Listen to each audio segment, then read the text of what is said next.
Friends, मैं Khalid Imran advocate आज अपने प्रोग्राम बुनियादी मालूमात एपिसोड 3 के साथ आपकी खिदमत में हाजिर हूँ।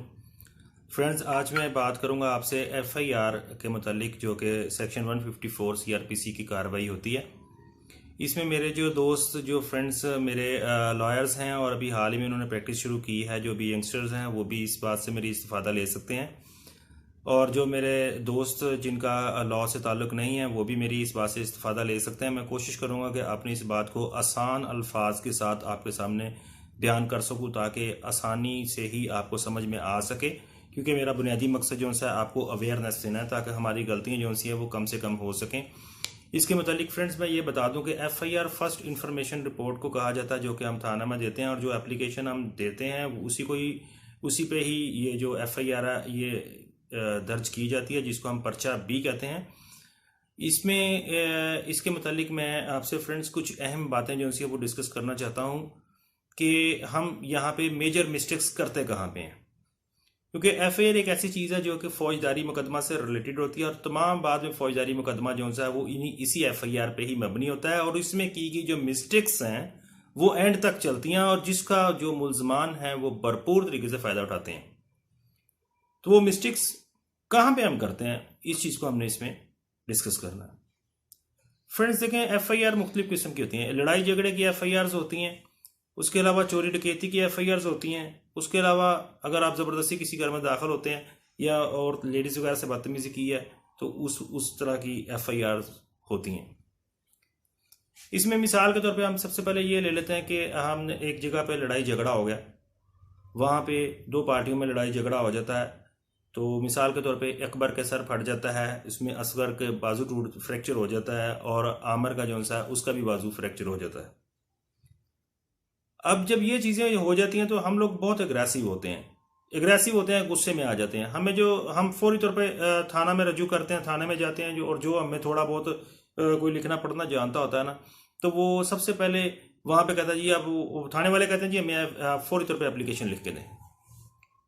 पहली बात तो ये कि जब बंदे ज़ख्मी होते हैं तो उसमें सबसे पहले मेडिकल होता है, लेकिन थाने वाले एप्लीकेशन भी आपसे मांग लेते हैं कि ये एप्लीकेशन लिख के दें। एफआईआर वो पहले काटते नहीं जब तक मेडिकल ना आ जाए, लेकिन एफआईआर आपसे यानी कि एप्लीकेशन आपसे मांग लेते हैं। वो अपनी वक्ती तौर पर जान छुड़वाने कहते हैं एप्लीकेशन लिख दें। अभी उस टाइम चूंकि सारे गुस्से में होते हैं, कोई इधर से गुस्से भाग रहा है, कोई उधर गुस्से में भाग रहा है, और जो मेरे जैसा कोई बेचारा या कोई हम में से कोई ऐसा बंदा होता है जो थोड़ा अपने आप को काबिल समझता है, वो पकड़ता है 2-3 सफ़े और वहाँ पे लिखना शुरू होता है। अब उसकी कोशिश होती है कि ये 3 सफ़े जो मैंने पकड़ लेना, मैंने 3 सफ़े भर दूँ। अब वो पिछली सारी अलिफ लैला की कहानियाँ लिख देता है उसमें, वो वकूआ कुछ होता है, बना कुछ देता है। वो ऐसा लग रहा होता है जैसे सिविल दावा करती है। अब इसमें जो फ्रेंड्स इंपॉर्टेंट बात है कि मेडिकल होना होता है, मेडिकल जाते हैं। अब इसमें अकबर का सर फट जाता है, फॉर एग्जांपल उसकी इंजरी आ जाती है A3, असगर का बाजू फ्रैक्चर आ गया, उसका F5, आमिर का भी कोई बाजू फ्रैक्चर आ गया, फॉर एग्जांपल F4। अब हमने जो अलिफ लैला की कहानी लिखी है उसमें मेजर मिस्टेक्स ये की हमने कि हमने जिसने सर फोड़ा ना, जिसको A3 आई, तो उसका वहां पे ललकारा डाल दिया, क्योंकि अभी मेडिकल तो आया नहीं था, हमने तो पहले ही उसका लिख दिया, उसका मेडिकल तो आया नहीं था, अभी हमने उस पे ललकारा डाल दिया। अब जब ललकारा डाल दिया तो वो तो बेचारा अकबर जिसका सर फटा, उसका जो मुल्जम है वो तो बच गया ना, वो तो ललकारे में आ गया। अब जिसको पे F5 लगा है उसके हाथ में हमने पिस्टल थमा दिया, जिस पे F4 लगा है उसके हाथ में हमने यानी कि उस पे हमने सर पे चोट डाल दी। अब देखो, सच्चाई में बड़ी ताकत होती है, ये बाद में तफ्तीश भी होती है, और तफ्तीश में जाके ऐसे लोग जो उनसे ना, जब इस किस्म की जो गलती होती है ना, वो तफ्तीश में जाके बेगुनाह हो जाते हैं, या वहां पे जाके ना उनकी बेलें बड़ी आसानी से हो जाती हैं। दूसरी सबसे बड़ी मिस्टेक्स, एक तो ये हमने रोल अदल बदल कर दिया ना, हमने मेडिकल का इंतजार ही नहीं किया, रोल अदल बदल कर दी। मेडिकल में कुछ रोल आ गया और वहाँ पे हमने एप्लीकेशन में कुछ रोल रख दिए। अच्छा, अब इसमें ये हम बात कर रहे थे कि जब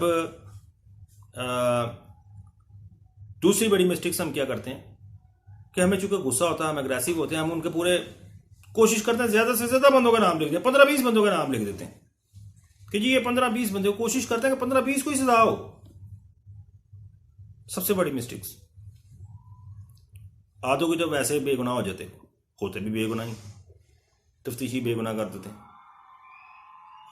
आधे जो थोड़े बहुत जिनके होते हैं रोल होते हैं वो वैसे बेल करा लेते हैं, अपनी उनकी ज़मानत हो जाती है। और जो दूसरे बंदे हैं जिनका आप कह सकते हैं कि जिन पर रोल अदल बदल हुआ है, वो वैसे एसपी के पास या डीएसपी के पास वैसे कुरान उठाए फिरते हैं कि जी हमने अभी एक बंदे ने सर पे मारा ही नहीं है, तो वो कहता है मैंने सर पे नहीं मारा। उसको ज़रूर बेनिफिट मिलता है, क्योंकि उसने सर पे नहीं मारा होता, उसको उसका ज़रूर बेनिफिट मिलता है। इसी तरह जिसने बाजू पे नहीं मारा था उसको उस चीज़ का बेनिफिट मिलता है। तो वो अपने इन्हीं बेनिफिट्स के साथ जो उनसे हैं वो इसी चीज़ का तफ्तीशियों के पास फ़ायदा उठाते हैं, और तफ्तीशी को भी मौका मिलता है क्योंकि वो बेगुनाह होते हैं और उन्होंने ये तफ्तीशी को पता चल जाता है कि इसने ये काम नहीं किया, और जिन्होंने किया उन पे आपने ललकारा डाला है, तो वो उनको तो बेगुनाह करेगा ही ना, पता चल जाता है उनको। तो इसलिए ये मेजर मिस्टेक्स होगी। अब जिस पे आपने पहले ललकारा डाला है उसको बाद में आप A3 में कैसे पुट कर सकते हैं? अगर आप पुट कर भी दें उसको तो वो तो बेल हो जाएगी ना, वो तो पहली बात शक पे आ गई। तो शक का तो सारा फायदा मुल्जम को जाता है, शक का सारा फायदा ही मुल्जम को जाता है। तो शक शुबात पे हम एप्लीकेशन पहले लिख देते हैं। दूसरी बात, FIR को मुख्तसरन लिखना चाहिए। FIR जो सी है वो फर्स्ट इंफॉर्मेशन रिपोर्ट होती है, इसको हमेशा मुख्तसरन लिखना चाहिए। अगर कोई लड़ाई झगड़ा नहीं हुआ, कोई बंदा नामालूम 2-3 नामालूम अफराद के साथ ज़बरदस्ती घर में दाखिल होता है और लेडीज़ के साथ बदतमीजी करता है और सेफ अलमारी खोल के ऐसी तलाशी शुरू कर दी उसने, तो उसके बाद वो जान से मार देने की धमकियां देता हुआ चला गया। देखिए, अब वो अंदर दाखिल होकर लेडीज से बदतमीजी की, सेफ अलमारी या किसी भी जगह की उसने तलाशी ली और वहां से जान से मार देने की धमकियां देता हुआ वो चला गया। अब इसका सिंपल सीक्वेंस है। सबसे पहले FIR को में लिखें कि मैं फलां जगह का सकना फलां का रहने वाला हूं या रहने वाली हूं, एक शरीफ यारी हूं, फलां फलां काम करके अपना गुजर बसर करती हूं या करता हूं। उसके बाद लिखें कि फलां बंदा इतने नामालूम बंदों के साथ जबरदस्ती मेरा दरवाजा तोड़ते हुए दाखिल हुआ। किसी जबरदस्ती घर में दाखिल होना सेक्शन 452 PPC। लेडीज के साथ उसने बदतमीजी की, सेक्शन 54 PPC।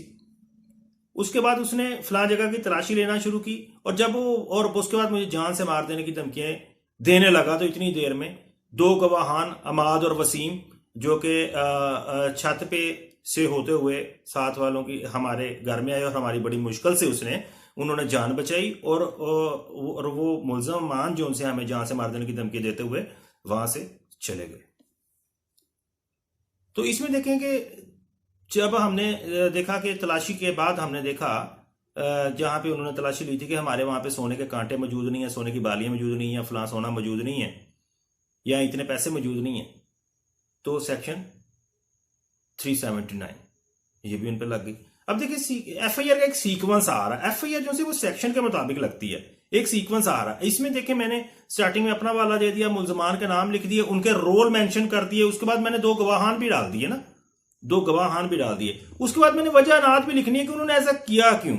वजह नात ये कि 4-5 महीने फलां उनसे ये अदावत चल रही थी जिसका उनको रंज था, उस रंज का बदला लेने के लिए उन्होंने ऐसा किया। देखो ना, बात समझ भी आनी चाहिए। ये एक सीक्वेंस।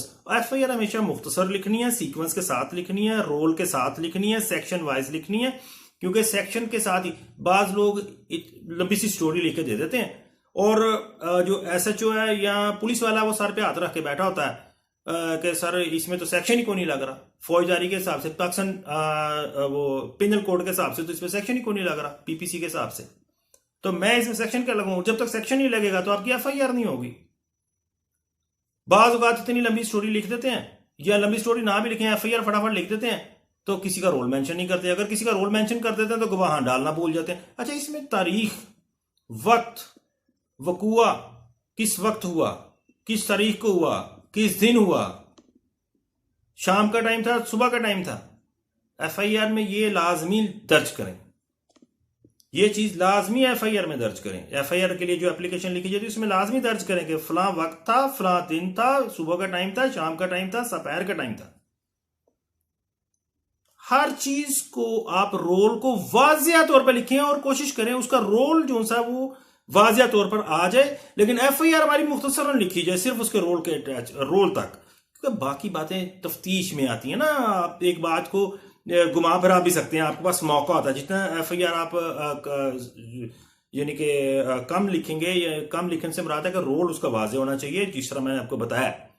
लेकिन जितनी तफसील कम लिखेंगे उतना ही FIR में आपको या तफ्तीश में आपको ज्यादा मौका मिलेगा। आप बात को किसी भी तरफ अपने मौका माल के हिसाब से आप उसको अपने हक में कर सकते हैं।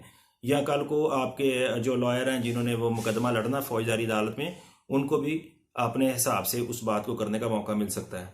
तो अलिफ लैला की कहानियों में तो पहले ही आपने इतनी स्टोरी लिखी होती है कि आप उनसे बच रहे होते हैं, तो आगे आपने अपने हक में क्या करना है।